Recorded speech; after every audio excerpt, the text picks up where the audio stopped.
Speaker Sri Lavu Sri Krishna. Thank you, sir. Thank you for allowing me to speak on demands for grants. When we thought the economy was recovering, again the brakes were put in place because of what's happening in all the major economies across the world.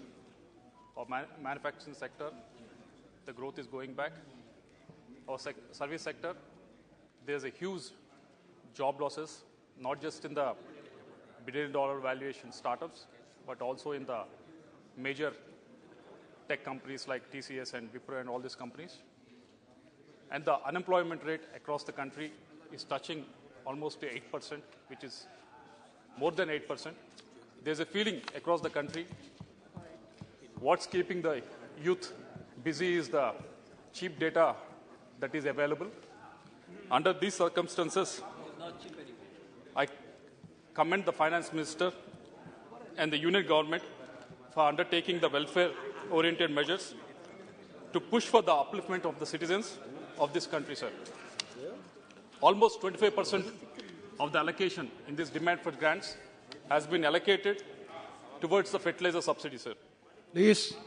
This will ease the financial pressure faced by the Honourable farming members, community. please. But there are two figures that do not sit well. Please. But there are two figures that do not sit well when government is talking of Atmanirbhar Bharat, sir.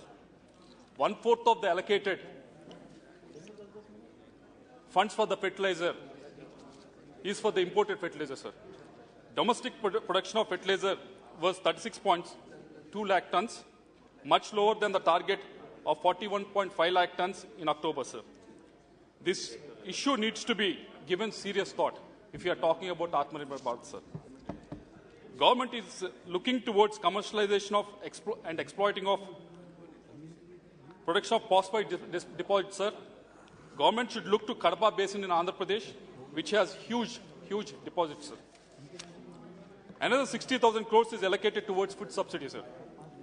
Pradhan Mantri Garib Kalyan Yojana has been recently extended until December 2022, sir. Given the inflation and food grain shortage, it is wise to extend it further, sir.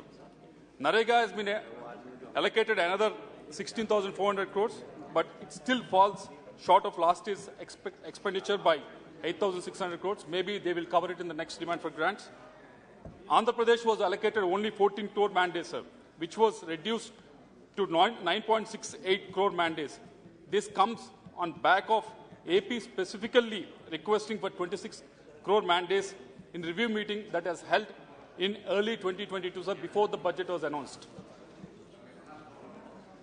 Coming to the fiscal deficit, now the government is asking for additional expenditure of 3.26 lakh crores, sir. This will definitely push the central fiscal deficit to exceed the budget target of 6.4% by around 80,000 to 1 lakh crores, sir. Center has many times schooled states for exceeding their fiscal deficit. It's time Center to lead either by example or understand the state's concerns and increase the borrowing limit, sir. 9,951 crores has been given as GST compensation to the states. It's very much appreciable, sir. But Center's revenue from cesses and surcharges has raised from 10.4% in 2011 to 26.7% in 21-22, sir. To strengthen the federal structure, either extend the GST compensation by 5 years or share the surcharges with the states, sir. Because PMGSY, JJM, and land acquisition costs that has to be incurred by the states towards the roads and railways has to come from the states, sir. Unless, if these projects has to go forward, and if central government wants states to take this forward, these cess and surcharges has to be shared with the state governments. Otherwise, states like Andhra Pradesh, no projects can go forward, sir. In 22-23 budget, it's all about capex expenditure, sir. Minister has talked about capex expenditure. We all members have talked about capex expenditure, and everyone said it's a silver bullet for all the problems that is there in this country, sir. Government has an ambitious capex target of 7.5 lakh crore. It was 24% higher than previous year, sir. But CAG data indicates that between April and October 2022, expenditure was around 4 lakh crores. It was almost close to 50%, sir. Under the supplementary demand for grants, CapEx has been augmented by 31,000 crores, indicating that close to 60% of the target will be achieved. Government may say CapEx happens only when states come together, projects are identified, land allocation from the state side is done, and various other reasons, sir.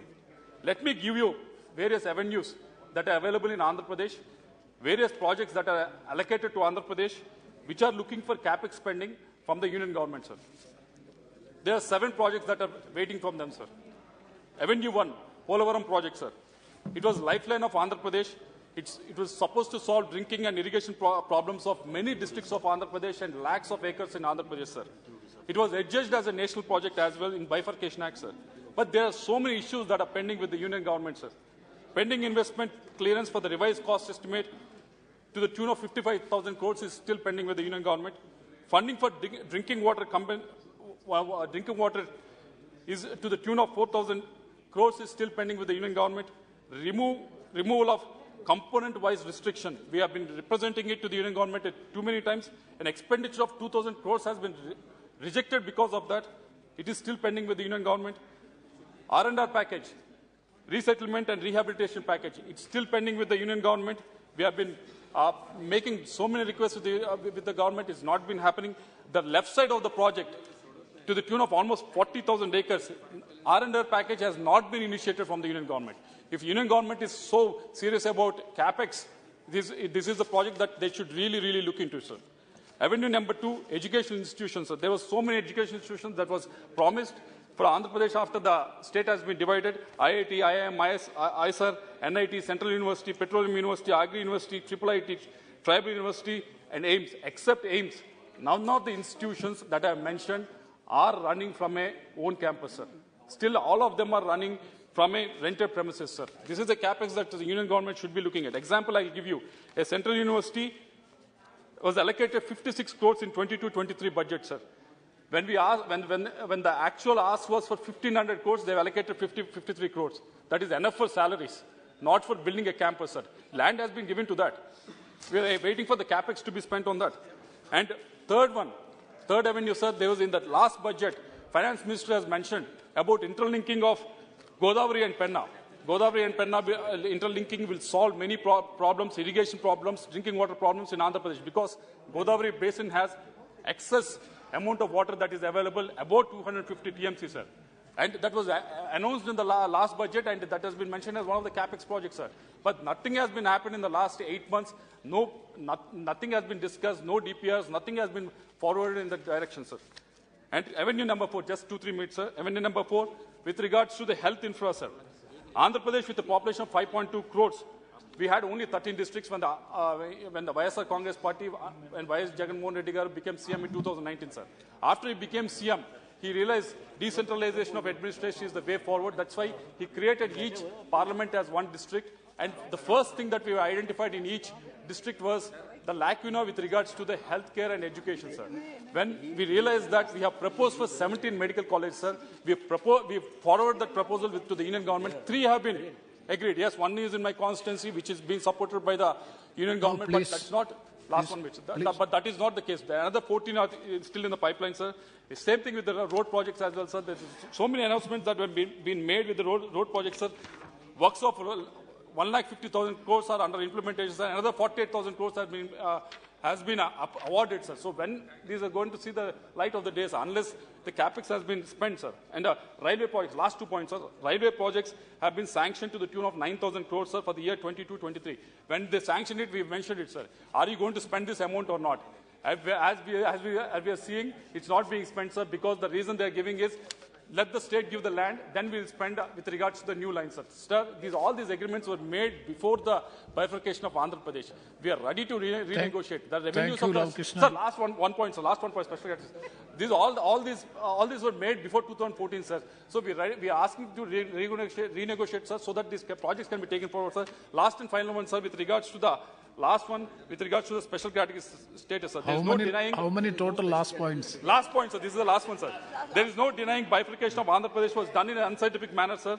Not only we lost our capital in Hyderabad, which was a major revenue source to Telangana, sir, but also inherited higher debts and liabilities, sir. Andhra was left with 45% revenues and 58% population, sir. To overcome these challenges, Andhra was promised special... One second. Conclude. Policies may change, sir, but the promises should never be forgotten, sir. We believe the government is a continuous process, sir. As a special category status is Andhra right of Andhra people. Keep raising that. We demand for that. We fight for that. Hanuman Benivalji, please.